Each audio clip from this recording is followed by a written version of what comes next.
chain rule.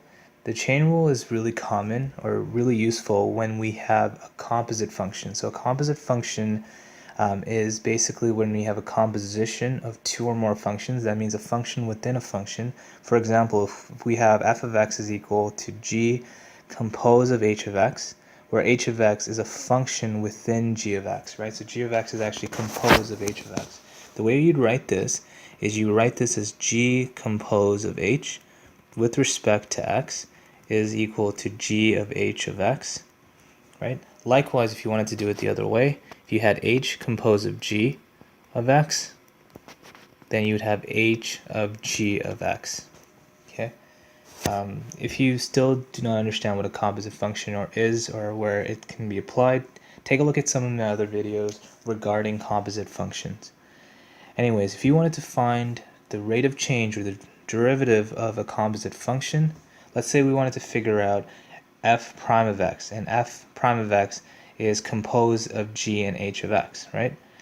So if f of x is composed of g and h of x, then f prime of x is g prime of h of x times h prime of x, okay?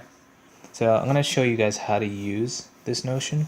So let's say that we have y is equal to the fifth root of 2 plus 3x squared minus x cubed. We want to find dy over dx, right? So in this case, we can rewrite y, and I'm just going to use exponents for this. You can write this as 2 plus 3x squared minus x cubed to the power 1/5, right? Because we know that if we have a fractional power, this actually creates a root. And in this case, we want to find dy over dx. The first thing you want to do is employ the power rule to the outside of the function. So you're going to have 1/5, 2 plus 3x squared minus x cubed.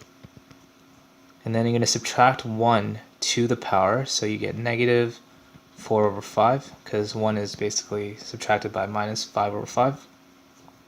Then what you want to do is, so once you found the power rule, pretend that this guy here is like a variable, right? It's basically this portion of h of x. Then what you want to do is you want to find the derivative of the inside h of x. So what we just did right now, for the first part, we actually just found the g prime of h of x. Okay, so all of this was the g prime of h of x. But then what you want to do is you want to find the derivative of h of x. In this case, you're finding the derivative of 2 plus 3x squared minus x cubed. Okay, so this portion here is the h prime of x portion. Okay, so you're going to keep this guy completely constant.